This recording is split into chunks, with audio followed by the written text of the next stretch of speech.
Hi, Thumos, man. You know what really helped me? Seriously, I started getting freaky, real freaky in the kitchen. Started cooking. I made it a goal to start cooking for myself, and I realized this years ago. And I really think for you, if you're not someone that cooks, maybe you find yourself in a point in life where you're going out to eat quite often. Learning to cook for yourself, basic, simple things, mastering a few dishes will really change your life. And I think people like to think broad and think big, what they can do to be successful. No one ever thinks about the simple things. Maybe instead of going like a little peasant to the Chipotle line, standing like a piece of cattle to about to be slaughtered, while I wait in the plebeian drive-through for some slave to make my food. I mean, these guys that are eating out all the time, it's like they're living like kings. They have slaves cooking up for them some food, and they leave and they go home. There has to come a point in your life where you're like, okay, I create shit. I am the mover of energy. I am the alchemist. I am the magician. I take ingredients, I put them in a pan, I mix them, I heat them up, I create beautiful dishes, literal magic for people to enjoy and eat. I create reality. It starts with cooking, it starts with ingredients, it starts with understanding from a very simple, a simple few things that you can create something that's very good. And I think it is a negative thing. Oftentimes when I see guys join the group, and let's say they're down bad, their life has, maybe they feel like they can't manage their time, maybe they have anger of the past, they're not sure where they're going. Almost always I see this pattern. They don't cook for themselves. They rely on fast food, on processed food, heat up from a box, or they rely on their parents. I believe that cooking for yourself is one of the rituals. It is a sort of initiation of leaving behind boyhood. Because when you're a boy, you're always consuming stuff that your mother cooked, that perhaps your father cooked. When you start to cook for yourself, it's like, now I'm a man. I feed myself. So just start cooking for yourself. For me, I mastered scrambled eggs. People tell me the other day I was at a little Christmas party. By the way, I think why don't we have a little bit of seasonal cheer here? Throw a damn Christmas party. Create the texture for people's memories. Create a backdrop for people to enjoy. A lot of us, it's so easy to get focused on yourself. Why don't we be the catalyst for change?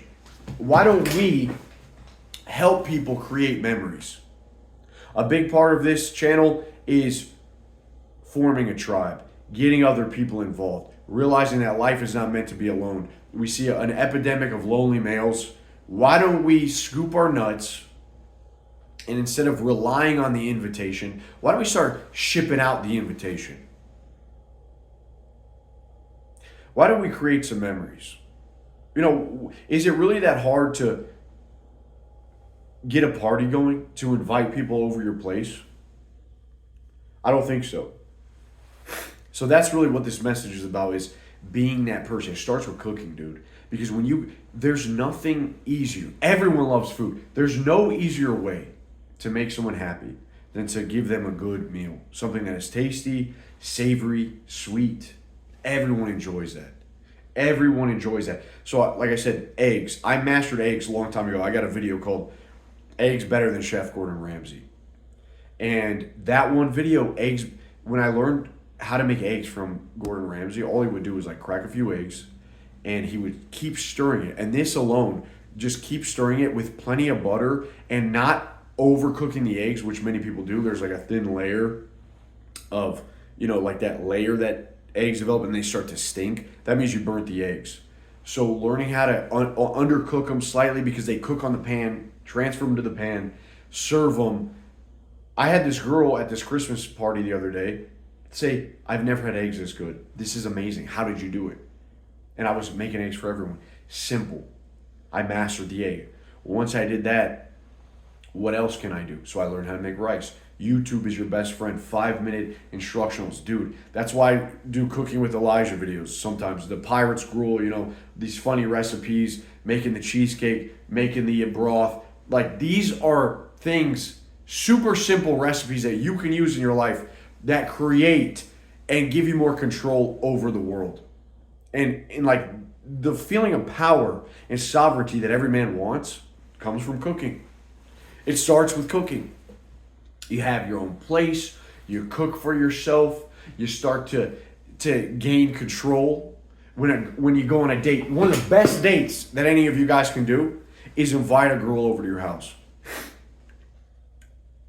Me and my fiance, when I first met her, we got together, we had some wine, we played a board game. Very simple. No extravagant dates. All of these guys, like, hey, you want to go get coffee? That's boring. Really, do you want to get coffee with a girl? No, I rather come over my place. I go over your place. Let's turn on some music. Let's cook up a meal together. Not just order Uber Eats like a little slave boy and sit on the couch with another man's cooking given to your girl. Cooked. Literally cooked by the cooking. That some other guy delivered to you. I mean, come on, dude. Take some pride in being a man and having will. Exercise your will through cooking. Holy smokes. So going over to each other's place, whipping up a meal, making what's that called? When you put onions, celery, and peppers together, you make a sort of glaze. An aromatic glaze. There's a French one, sofrito, I think the Hispanics call it. Something of this nature, and you kind of put it in there, and you cook the meat in there, and just doing that. I do this all the time. My meat tastes amazing. Pause. Seriously, the meat that I make, the ground beef that I make, tastes so good these days. Instead of just putting a brick of ground beef in a pan and just cooking it. Oh, here, it's done. No, make the sofrito, dude. Put the peppers, put the onions, put the celery or the carrots. Add the spices. Get 2. Andreas in our group showed me this at a meetup. You get 2 spatulas and you go like this. You start chopping it like this. You mince it because when meat has enough room, it takes on this... Malik knows this term in our group. He told me that. Why am I forgetting this? The marmalade, the something. Meat needs space. Meat needs space. That's also philosophy for life. Is man needs space. Your flesh, this flesh cocoon needs space. The spirit needs space. But the meat needs space and heat in order to really cook and unlock all those savory juices. So I'm getting hyped because cooking really has given me a sort of control and a joy. I find new recipes and I experiment with them. If you look at a man and he's afraid to cook, what else is he afraid to do? Because when you cook, there's a potential that it's a complete disaster. But it really is not that bad. So if you're afraid to cook, if you're afraid to fail and mess up, what else are you afraid to do? What else do you rely on? What else do you not exercise your will upon? You want to become a mensch? Start cooking for yourself. Start cooking for other people. Spread a little bit of joy and happiness. And like I said, please make a party. Make a party happen this year. In our group, I try to do 3 to 4 meetups a year. High through most meetups. We get all the guys. And this has inspired me more to do it in my personal life, with family, with friends. Because before, I never really thought about the importance of this. But everyone wants to have fun. Everyone is desiring community and connection more than ever because so many people are lonely. Suicide rates are off the charts. People want to connect. And unless you scoop your nuts and you say, I'm going to be responsible for creating that backdrop to people's lives, to instilling memories, I'm gonna be that guy. I'm gonna cook good food. I'm gonna try. I'm gonna be a force of change. I'm gonna unite the people. You know, who else is gonna do it? So that's what I got. That's what I'm thinking about under this beautiful tree. And I hope that you guys have a lot of thumos this Christmas. I'll see you soon. See you in the group. Talk to you soon. Peace.